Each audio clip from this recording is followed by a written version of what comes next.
Para continuar la evaluación de la sensibilidad lumbar, tenemos que es un examen neurológico que evalúa la sensibilidad de la columna lumbar, en la cual involucra varios pasos y pruebas diseñadas para evaluar la función sensorial en esa región del cuerpo. A continuación vamos a mostrar qué se puede inspeccionar. En este caso, vamos a comenzar con las pruebas de dermatomas. Este tema no me corresponde a mí como tal, pero puedo mencionar que los dermatomas son áreas específicas de la piel que se inerva por los nervios espinales particulares. Y en la columna lumbar se puede evaluar diferentes dermatomas para determinar la integridad de las vías sensoriales. Y el examinador utiliza un objeto punzante, ya sea un alfiler, entonces el paciente tendrá que referir si siente esta sensación. Ya para continuar con las pruebas de la sensibilidad como tal, tenemos la prueba de la sensibilidad superficial. Se puede evaluar la sensibilidad del tacto ligero utilizando un algodón o un trozo de gasa. En sí, el paciente tiene que referir si siente el tacto al momento de hacer este tipo de maniobra. Además, el paciente, como pueden ver, en este caso está en decúbito prono o también puede estar en sedestación, es decir, que va a estar sentado. Luego tenemos la prueba de la sensibilidad profunda, en la cual se evalúa utilizando la prueba de la sensación vibratoria con un diapasón. En este caso, como no tenemos un diapasón, vamos a simular que esto lo es y tiene que vibrar, y asimismo el paciente tiene que sentir si siente la vibración o el estímulo en la zona que se muestra. Y luego tenemos la prueba de discriminación táctil. Esta prueba en sí evalúa la capacidad del paciente para reconocer la diferencia entre dos puntos tocando la piel, en la cual se utiliza un instrumento especial llamado calibrador de Weber para medir la distancia mínima entre dos puntos que el paciente pueda sentir como dos estímulos distintos. Es decir, yo a la paciente la puedo hincar aquí y lo puede sentir, o como no, y luego acá. Entonces, si la paciente puede sentir ambos estímulos, se medirá de aquí hasta acá. Por último tenemos la prueba de propiocepción. La propiocepción vendría a ser la capacidad de percibir la posición y el movimiento de las partes del cuerpo. En esta se puede evaluar pidiendo al paciente que cierre los ojos y luego mover pasivamente las articulaciones en la columna lumbar. Y el paciente debe describir la posición en la que se encuentra la articulación. Como podemos ver, realiza una flexión. En este video vamos a realizar lo que sería una exploración lumbar sobre los dermatomas. En esta primera prueba, que es la prueba de pliegue cutáneo de Kibler, el paciente se encuentra en decúbito supino, como se puede ver en la posición, con los brazos paralelos lo que sería a nivel del tronco. En este momento se toma lo que sería un pliegue cutáneo entre los dedos, pulgar e índice, y esto se desplaza a lo largo del tronco o a su vez de las extremidades, transversalmente al recorrido del dermatoma. Aquí lo que sería es una evaluación de la presencia de un estiramiento cutáneo anormal, así como la consistencia del pliegue, siendo que si es pastosa o edematosa, y también se presencia lo que sería una ausencia de desplazamiento de la piel. Mediante lo que sería la palpación se puede apreciar la rigidez muscular regional superficial o profunda, y a su vez difusiones vegetativas, lo que sería un aumento de temperatura local y aumento de la sudoración. En esta segunda maniobra, llamada lo que sería la maniobra mansalva, el paciente que se encuentra en posición de sedestación debe intentar expulsar de la boca el dedo pulgar que tiene frunciendo los labios soplando hacia afuera. En este momento le pido al paciente que por favor se ingrese el dedo a la boca y comience a hacer una presión, como si quisiera expulsarlo. Listo. En este momento aquí se puede apreciar lo que sería que se produce un incremento en lo que sería la contracción intraespinal. De este modo es posible detectar formaciones que ocupan volumen, como prolapsos ligamentosos, tumores, estenosis osteofrentarias, inflamaciones de tejidos blandos, y todo ello a su vez provoca síntomas radiculares circunscritos al dermatoma correspondiente. Los reflejos osteotendinosos son parte fundamental del examen físico-neurológico. Estos reflejos se obtienen dada la respuesta a un estímulo mecánico sobre los tendones. En primer lugar tendremos el reflejo aquilio. Este reflejo se explora con la pierna ligeramente flexionada, se percute el tendón de Aquiles y lo que se espera es una flexión plantar del pie. Depende de la respuesta de este estímulo, podremos asegurarnos si hay daño a nivel de S1 o no. Giramos el dorsiflectamos pasivamente y percutimos el tendón de Aquiles con una contracción del tríceps ural. Comparamos con la otra pierna y se produce el mismo fenómeno. Este reflejo se obtiene mucho más fácil cuando el paciente se recuesta en decúbito supino.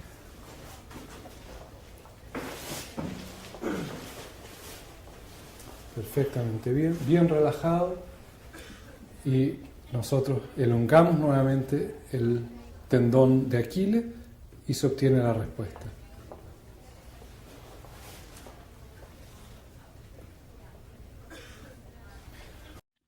El siguiente reflejo que tendremos es el reflejo pedio. Este nos va a permitir evaluar la dorsiflexión del pie y la flexión plantar. Para esto podemos usar la prueba de marcha de puntillas y la prueba de marcha en talones. También esto nos va a servir para ver si el paciente puede tener una lesión a nivel de L5. El día de hoy vamos a realizar la prueba de marcha de talones y de puntillas. Antes de empezar la prueba, debemos descartar que el paciente no haya tenido una rotura antigua de tendón de Aquiles, ya que esta lesión nos imposibilita que el paciente se mantenga en bipedestación sobre los dedos de los pies. Descartando esto, le pedimos al paciente que se mantenga en bipedestación, primero sobre sus talones y luego en puntillas, y si es posible, dé algunos pasos. La dificultad o la imposibilidad de mantenerse o andar de puntillas nos indica una lesión en S1. Y si la dificultad o imposibilidad de mantenerse o andar sobre los talones nos indica una lesión en L4 y L5. El siguiente reflejo es el reflejo cutáneo plantar, también conocido como reflejo de Babinski. Este va a consistir en frotar firmemente un objeto contra la planta del pie. Lo que va a suceder a continuación, si el reflejo es positivo, es que va a existir una dorsiflexión del dedo gordo del pie junto a la apertura en forma de abanico de los demás dedos. Esto se considera positivo y esto nos sirve para evaluar un daño en la motoneurona superior.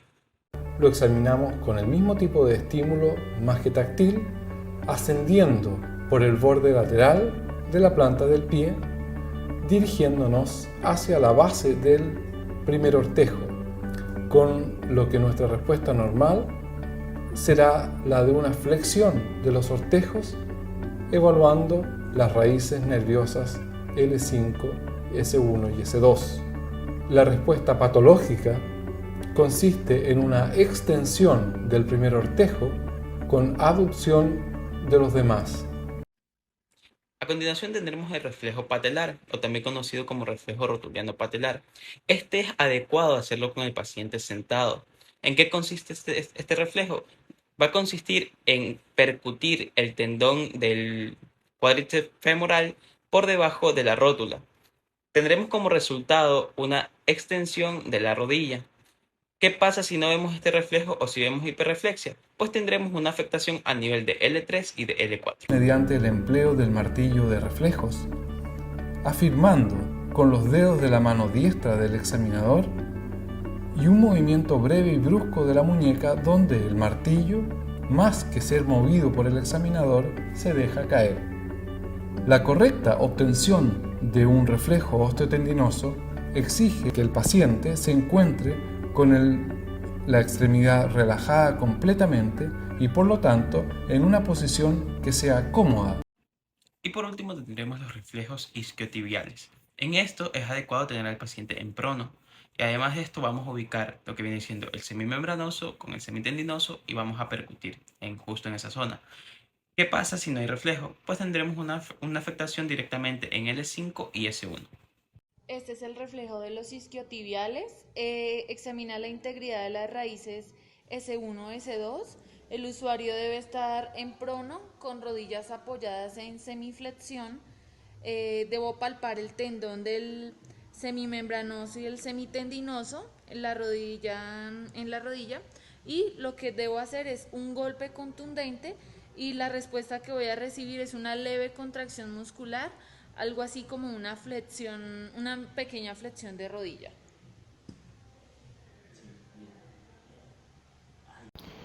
Continuando con el examen neurológico del dolor lumbar, antes de realizar lo que es el examen físico en sí, se debe comenzar con lo que es la observación dentro de lo que son las posturas normales del paciente, ya que estas de aquí nos pueden indicar que haya la presencia del dolor. Dentro de lo que es la posición normal o la postura normal de nuestro paciente, se debe conservar tanto lo que es la curvatura cervical, la curvatura torácica, la curvatura lumbar y la curvatura sacra dentro de lo que son los límites normales, sin aumento de lo que son sus grados.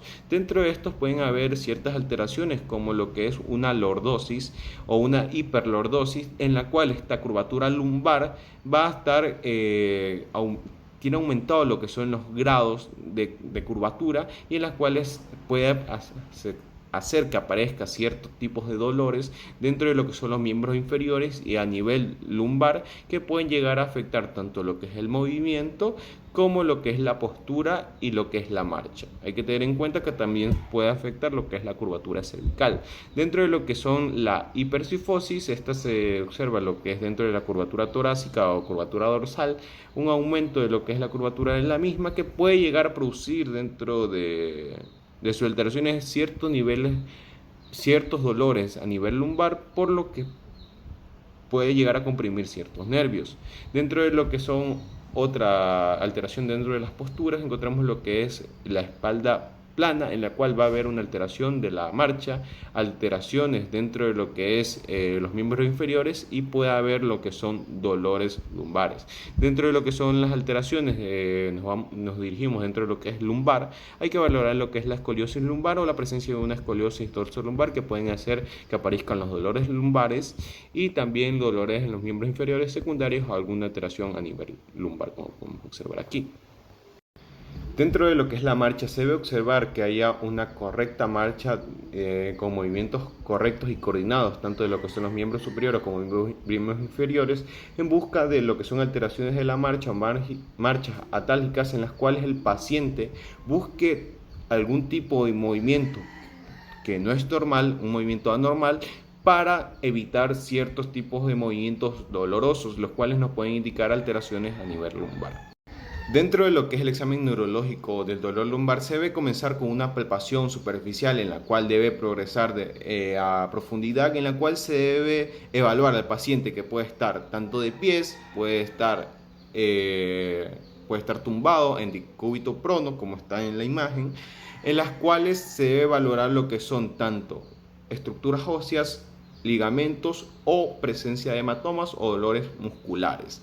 Hay que valorar tanto esto que identificar lo que son el dolor focal y que un dolor difuso, que puede ser identificado tanto a la palpación profunda como a la palpación superficial. Se debe valorar también que no existan alteraciones a nivel de las estructuras óseas, que se encuentren simétricas, y identificar que entre los discos vertebrales no se evidencie dolor, porque esto nos puede suponer o dar a entender que hay una alteración o una compresión nerviosa. Dentro de esta palpación se debe tener en cuenta que esta palpación, tanto superficial como profunda, se debe identificar también lo que son puntos dolorosos a nivel lumbar, tanto lo que es haciendo lo que es la palpación dentro de lo que es a nivel de estructuras óseas, a nivel de las articulaciones, a nivel de los ligamentos y espacios discales, y a nivel de lo que son la musculatura lumbar. Hay que identificar que no haya ciertos puntos de hiperalgesia en el cual está aumentado el dolor, o que pueda ser la presencia de algún tipo de dolor neuropático, el cual se debe valorar con una correcta anamnesis. Hay que también valorar dentro de esto que no exista algún tipo de masas que sean dolorosas a la palpación, las cuales nos pueden, junto a la anamnesis, llevar a otro diagnóstico diferencial. Asimismo, se debe buscar tanto lo que son puntos de gatillo, espasmos musculares en los cuales notemos lo que es el dolor dentro de lo que es la musculatura lumbar, o algún tipo de atrofia muscular en la cual se debe valorar de manera simétrica, tanto lo que es izquierda como el lado derecho. Continuando con la valoración de la presencia del dolor, hay que identificar el dolor ante movimientos activos, en los cuales se debe valorar tanto la flexión, como puede ser el caso sentada hacia adelante, valorar asimismo lo que es la flexión de pie, identificar lo que son el rango de movimiento e identificar si hay la presencia de dolor. Asimismo, si la paciente puede realizar este tipo de flexión, tanto acostada o sentada, en la cual pueda completar lo que es el rango de movimiento sin evidenciar dolor, nos puede ayudar a descartar algún tipo de afección al nivel de los movimientos de flexión. Asimismo, en decúbito prono o acostado boca abajo la paciente, se debe valorar también lo que es el movimiento o la amplitud de la extensión y evidenciar si existen puntos dolorosos. Asimismo, se debe pedir a la paciente que haga unas rotaciones o flexiones laterales hacia ambos lados e identificar que haya un rango de movimiento adecuado en los dos lados, tanto izquierdo como el lado derecho, ya que si hay una flexión o un rango de movimiento limitado en cualquiera de los dos lados, nos puede suponer que puede ser cierta compresión de algún nervio o cierta contractura muscular en cierto lado de lo que es la columna dorsal.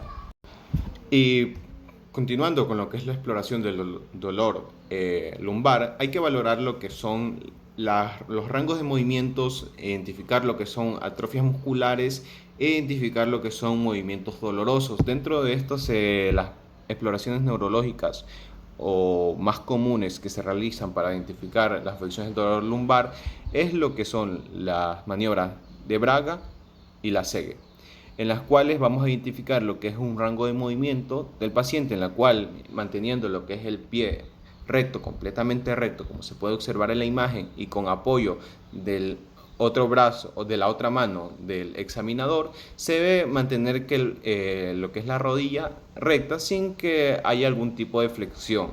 Esta misma, haciendo este movimiento, tanto puede ser atrás de lo que es el tobillo con una mano o a nivel plantar, se puede sostener lo que es el pie del paciente y subir lo que es el mismo hasta identificar un rango de movimiento correcto.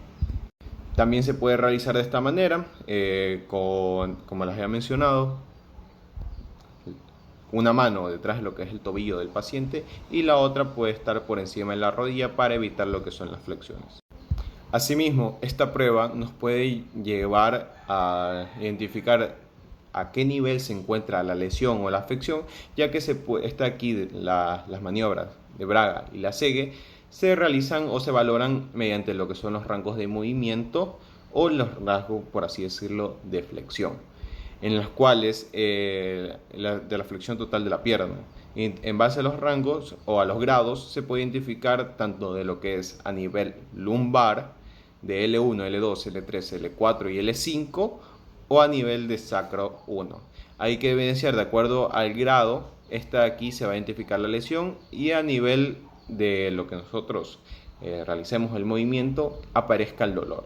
Y esto nos puede llevar a diagnosticar o a sospechar lo que es una lesión a nivel de estos, tanto de los nervios lumbares como la presencia de la afección a nivel sacro, que ya sería básicamente en este rango de movimiento.